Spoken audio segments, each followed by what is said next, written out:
মাইলের পর মাইল জুড়ে বিস্তীর্ণ কৃষি জমি। অবাক করা বিষয় হলেও কিছুদূর পরপরই তার মধ্যে দেখা মিলছে নানা আকৃতির গর্তের। প্রকৃতি যেন নিজে থেকেই দিতে চাচ্ছে আগাম কোনো সতর্কবার্তা। এমন দৃশ্যে দেখা মিলছে তুরস্কের মধ্যাঞ্চলের কোনিয়া প্রদেশের কার্পিনা অঞ্চলে। দীর্ঘদিন ধরেই সেখানে বৃষ্টিপাত কম হচ্ছে, ফলে ভুট্টা, গম ও সুগার বিট চাষ হওয়া একসময় কৃষিজমিগুলো বিভিন্ন আকৃতির গর্তে ভরে গেছে। মূলত কৃষিকাজের জন্য ব্যাপকভাবে নলকূপের পানি ব্যবহার করায় নেমে যাচ্ছে ভূগর্ভস্থ পানির স্তর।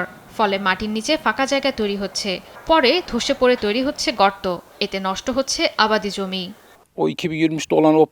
নতুন গর্তের সম্ভাব্য স্থান খুঁজে পেতে বিভিন্ন স্থানে অনুসন্ধান চালাচ্ছেন ভূতাত্ত্বিকরা। তাদের মতে অদূর ভবিষ্যতে গবাদি পশু থাকার এলাকাতেও তৈরি হতে পারে গর্ত। এজন্য আমরা স্থানীয়রা উদ্বিগ্ন। ভূতাত্ত্বিকদের দাবি, জলবায়ু পরিবর্তন ও খরার কারণে তৈরি হয়েছে এমন পরিস্থিতি।